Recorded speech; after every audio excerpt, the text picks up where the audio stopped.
Today's episode is called, The Rise and Fall of a Tycoon. The Cannonball service creaks to a halt, when Uncle Joe becomes general manager of the Hooterville Railroad. Original air date, January 3, 1967.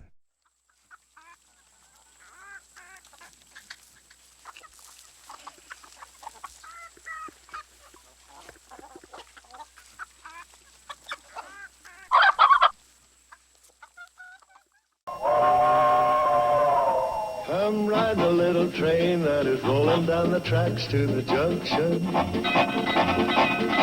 Forget about your cares, it is time to relax at the junction. Lots of curves, you bet, and even more when you get to the junction. Petticoat Junction. There's a little hotel called the Shady Rest at the junction. Petticoat Junction. It is run by Kate. Come and be her guest at the junction. Petticoat Junction. And that's Uncle Joe. He's a moving kind of slow at the junction. Petticoat Junction.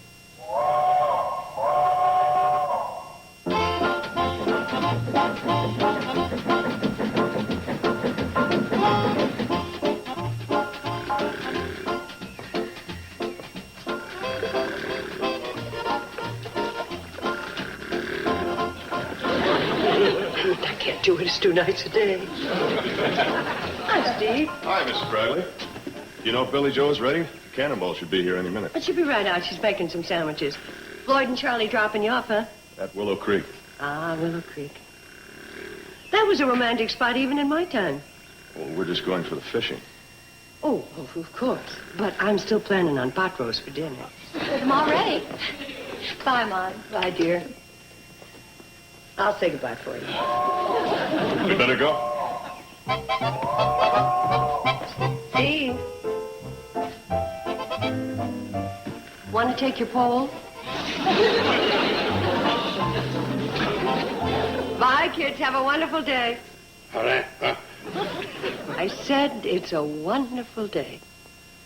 Yeah, so it is. You know what, Kate? I think I'll just relax for a change and enjoy it. Why don't you do that, Uncle Joe? Greetings, all. Sure clouded up in a hurry. Homer? Why are you here this time? You'll learn soon enough, Mrs. Bradley, when I call my special meeting. What are you up to? Must I always be up to something? Is that my fate? Always to be suspect in this beautiful little place that I consider my home away from home. Where are you going? To get a putty knife and scrape some of this stuff off the wall. Homer, this is too nice a day to have anything but warmth and compassion for your fellow man. So what are you up to? To think that I came here, among other things, to share a personal triumph. Your personal triumph? That's right, Mrs. Bradley.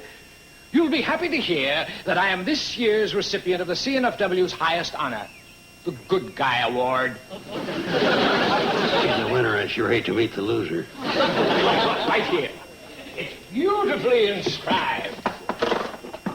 Naturally, it commends me for all those things we at the CNFW find so dear.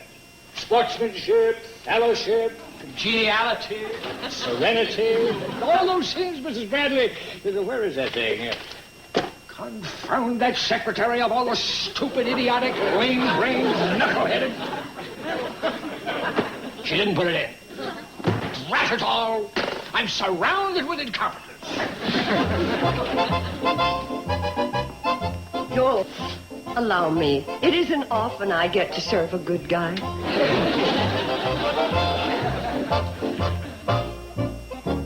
And this meeting will now come to order. Oh, come in, come in. Sit down. Make yourselves at home. This is our home. That's a figure of speech, Mrs. Bradley, figure of speech. Ladies and gentlemen, the CNFW Railroad has decided to take a major step in assuring you people of this beautiful little valley of the best possible rail service, and has therefore vested in me the authority of selecting a general manager in charge of the Cannonball. That's great. I have therefore convened this meeting in order to make an official announcement. Will Mr. Charles Pratt please stand? Well, Mr. Bedlow, I appreciate the offer very much, but Floyd and I have always worked side by side, and, well, I just couldn't consider the offer unless he was made co-manager. Thank you, Charlie. And as co-manager of the Cannonball, I promise... Hold it! I haven't appointed either one of you manager. Boy, I never got fired from a job so fast in all my life. I was merely trying to point out to you that as operators of the Cannonball, I'm sure the manager will have your full support.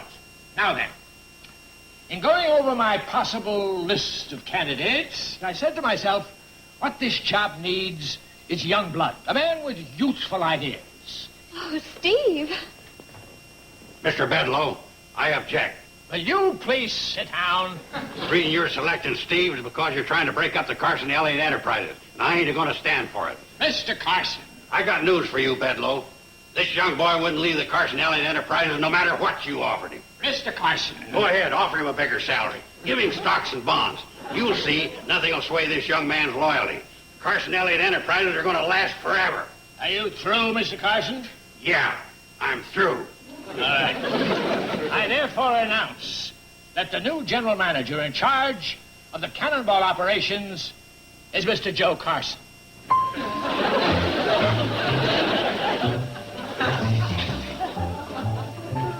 Me? Yes, you.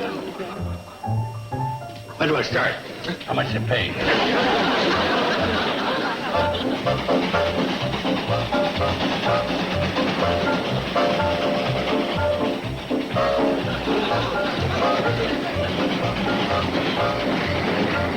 So the new general manager is economizing, huh? Boy, oh boy, oh boy, oh boy. That bad, huh? You know what he said? He says, boys, you can do better than burning 72 pieces of cardwood between Pixley and Hooterville. I'd like to see you cut it down to 58. And do you know how he wanted us to cut it down? By coasting. Both ways. Kate, it don't take no Einstein to figure out that when you're making a round trip, one way is downhill, the other's got to be up. I figured it out right off. Oh, there you are, men. You got 3 minutes to get back on the Cannonball and get up Steve. But just a minute, they haven't even finished their coffee and donuts yet. I'm cutting out coffee breaks. Coffee breaks are the ruination of the management class. Mr. Bedlow, may we speak to you, please? Certainly, ma'am, certainly. Uncle Joe, what's got into you? Just trying to do a good job as general manager. Seems to me you're doing a better job of alienating two friends. Now, save your breath, men. I won't listen to one more word against my general manager. Whatever he says goes. I'll back him up all the way. We stand together. Right, J.C.? Yeah, right, H.B. Oh, boy, oh, boy, oh, boy. Hey, that's just what I was saying. Come on, FS. Right with you, CP. Bye from KB.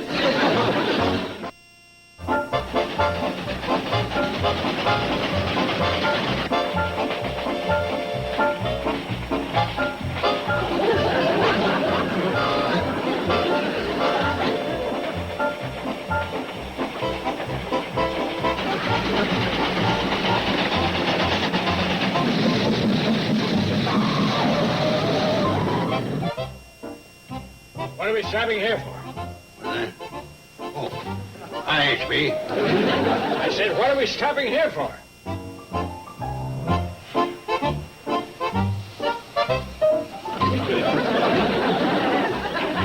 Right in the middle of a bridge. Oh, that's Willow Creek. Boys are probably fishing. Fishing? Yeah, they catch a nice mess of trout. Charlie fillets them. Floyd fries them on the firebox. By the time we get into Hooterville, we got a mouth-watering, finger-licking treat. J.C., we're supposed to be running a railroad. Oh, that's right. I'll handle this, H.B.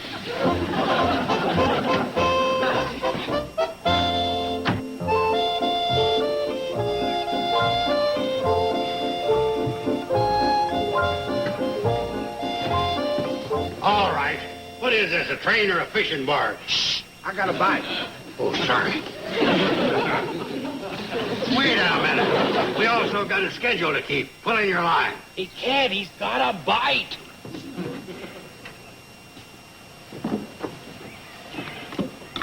Not now he ain't. Joe Larson. I never saw the day. Look, I got a railroad to run. Now hit that throttle.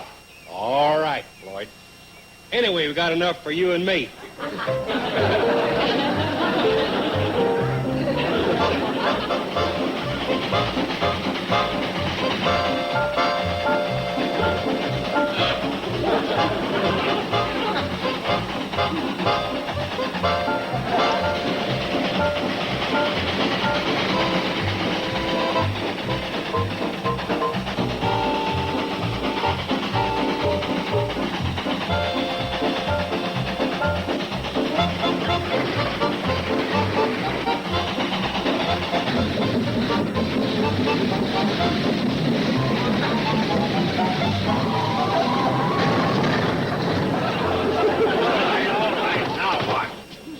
Farley's cow. She's blocking the road.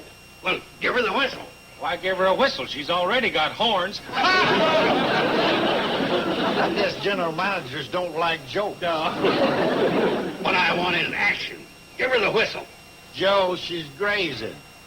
You give her the whistle now, she'll get all botted, and she won't give out come milking time. What do you expect me to do? Well, why not follow regular procedures? What's that?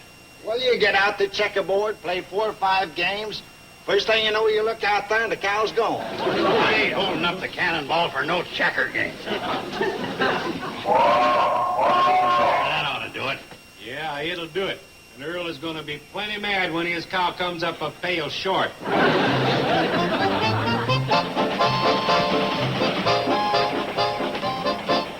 Everything all right, J.C.? Huh? Oh, sure, H.B. But I wonder if I'm doing right. You're doing splendidly. I don't know. I got Floyd and Charlie mad at me. Earl Farley's going to be mad when he finds out what I've done. Kate ain't exactly pleased. Now, you listen to me, J.C. There's one thing that presidents, kings, and strongmen everywhere have learned. What's that? Eminence is lonely. Eminence is lonely. Well, it sure looks like I'm going to be eminent.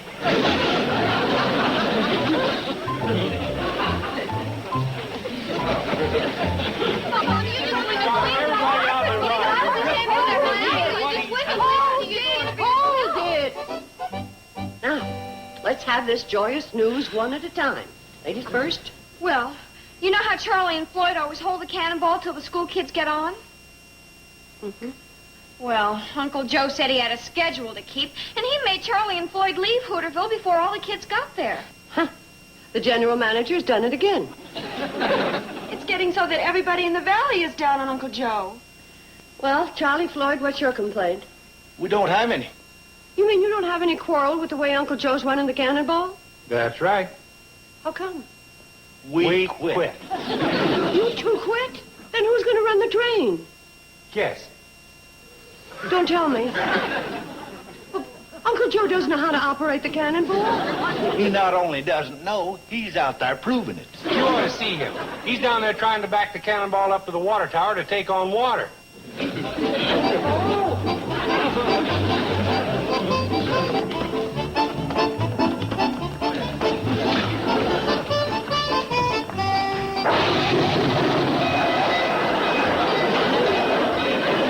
There she goes. It's sort of like watching my wife running off with my best friend. If I had a wife and a best friend.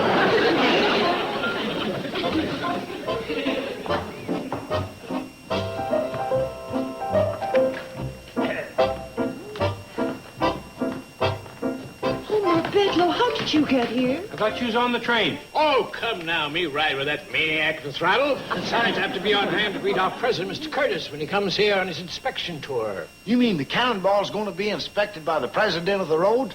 Oh, boy. Oh, no. So now the last piece has finally fallen into place. You know, Homer Bedlow, you have no shame. Oh, I have a little, but fortunately I'm able to rise above it. Now, excuse me, I have to go up and freshen up for our president's visit. Bum, bum, ba, bum, bum. Listen to him. He's so happy he's humming his theme song. Mom, what's going to happen to the cannonball? With everybody in the valley mad at it and Charlie and Floyd not even running it, what'll Mr. Curtis do? Shut it down if Homer Bedlow gets his way, but not if we get ours. Now, boys, When Uncle Joe gets back from this return trip, I want you to rush down and take over the Cannonball. We can't do that, Kate. We quit. Yeah, and while we was quitting, we was fired. By whom? By His Eminence J.C., the GM. It's the only way to save the Cannonball. You gotta go down, take it over, run it into Hooterville, pick up Mr. Curtis, and act like nothing is wrong. I don't know about taking over. You know Joe. Oh, well, Uncle Joe may have his faults, but you can reason with him. And so, okay, manhandle him and take over the train.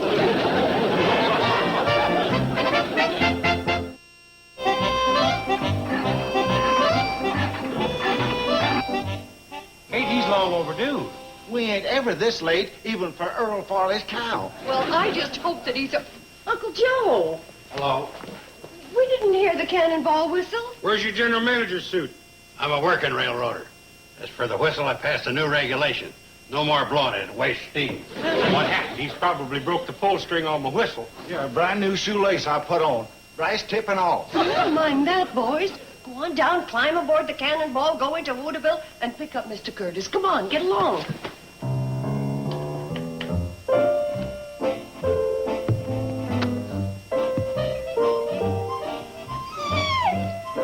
Oh, that ain't necessary. You don't need to come around and give me sympathy. I brought this whole thing on myself, acting the big shot general manager. Must have set a record for making enemies. Ain't got a friend left between Hooterville and Pixley. When I got through working on my two-legged friends, I started on my four-legged ones. You gotta be real ornery to get cows sore at you.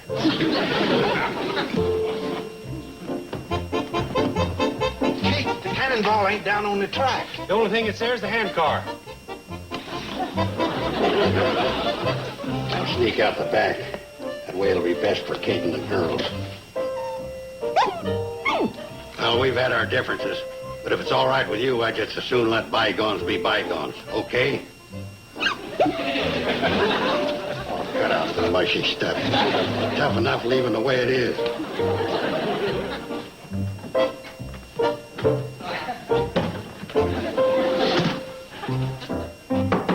Come in. Uncle Joe, where's the Cannonball? The Cannonball? It's in the Pixley Depot.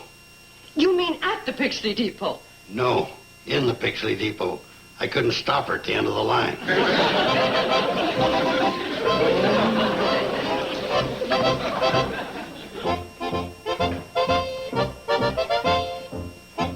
Boys! Hi, Mrs. Bradley. Look who I brought. Oh, Mr. Curtis. Hello, Kate. Hello. I was waiting over at Hooterville with this fine young man here over to fly me over. Wasn't that accommodating of him? Oh, he's a dandy, all right. Where are the never mind. Oh, you know, you'd probably like to freshen up after your flight. Oh, there's no hurry. As a matter of fact, I could make my inspection of the Cannonball first, and then... Oh, you Tycoon. You are always thinking of business. Instead of that, why don't you think about what you're having for supper tonight, your favorite? Chicken dumplings and wild blackberry pie. Oh, Mrs. Bradley, you have completely taken my mind off business. Well, let's keep it there. I mean, Steve, why don't you take Mr. Curtis up to number 4, hmm? Sure thing. This way, Mr. Curtis. I'll see you later. Tell Uncle Joe and the girls to get down here. All right, Charlie. We ducked when we saw Mr. Curtis coming. Figured he was bound to ask questions if he saw us. And we didn't know the answers. What is the answers? Where's the Cannonball? Scoville Swamp? Bottom of Zippel's hog pond? No, but you're awful close. It's in the Pixley Depot. You mean at the depot? No, I don't. Now, boys, here's what I want you to do. I want you to get Newt Kiley's tractor and Ben Miller's bulldozer and see if you can possibly get the Cannonball back on the track. Kate, that ain't gonna be easy. Folks ain't gonna cooperate and help the Cannonball after what our friend the general manager's done. Yeah, it's getting so in this valley, you gotta stand in line to hate Uncle Joe. We have to forget all that if we're going to save the train. The Cannonball has to be here at the Shady Rest no later than 7 o'clock tomorrow morning. Okay? Mrs. Bradley, Uncle Joe is gone. All his clothes are missing. It's true, Mom. He vanished without a trace. But that's ridiculous. I just talked to him. I just saw him. Something just occurred to me.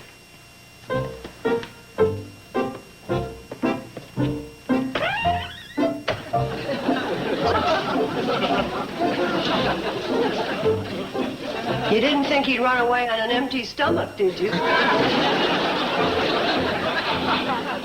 Wonderful dinner, Mrs. Bradley. Wonderful dinner. Thank you, Mr. Curtis. And see, how about taking an after-dinner run on a Cannonball, huh? Ah, there he goes, thinking of business again. Mrs. Bradley is right, Bedlow. Now, let's forget business. Yes, but I just thought... I'm enjoying myself with these people. I always do. I'm worried about the Cannonball. I think we should investigate. Cannonball's been running for years. Waiting one more day won't matter. But while we're not doing anything... Say! Mr. Curtis, how would you like to sing some old songs like you did the last time you were here? Fine. I would really like that. Oh, wonderful girl. Steve, come in here. And we have a wonderful surprise for you. A fine baritone. Well, fine, fine. And what would you like to sing? Well, how about Aurelie? Remember that? Oh, you're right. You're And right. Bedlow, if you are going to pout on key.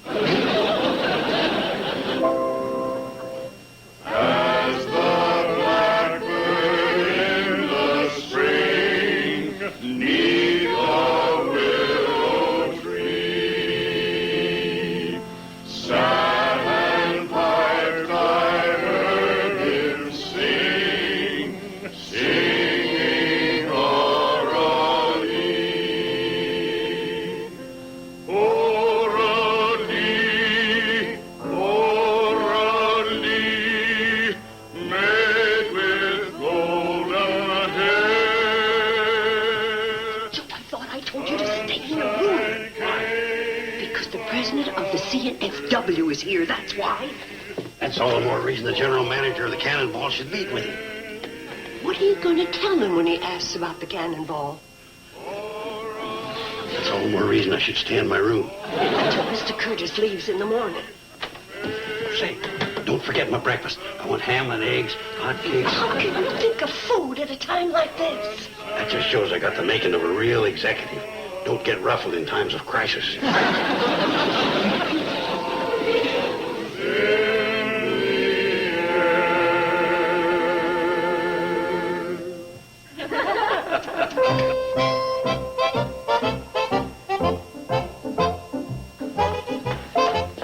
Any sign of the Cannonball? Not a one.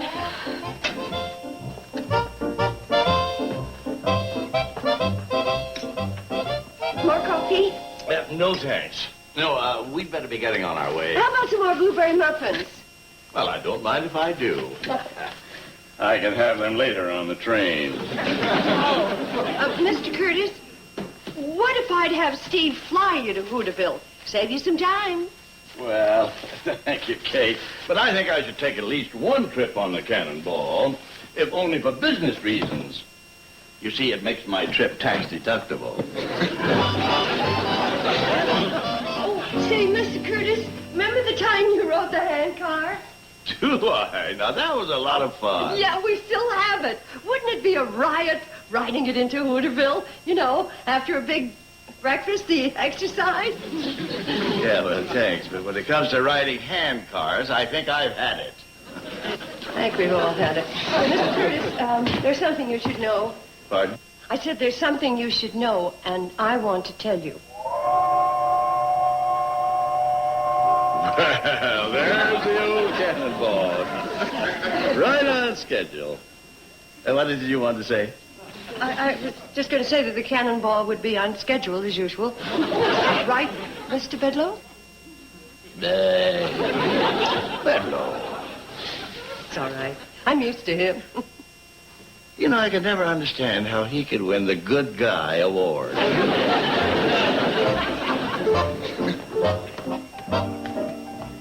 Well, there she is, just as I remember.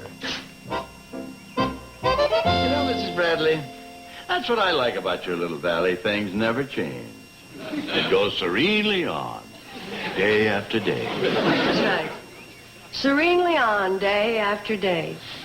Goodbye, Kate. Goodbye, Mr. Curtis. Mrs. Bradley. Mr. Bedlow. As general manager, I got to go down and dispatch her. Dispatch what? Steve's plane. He's going on a crop dusting job.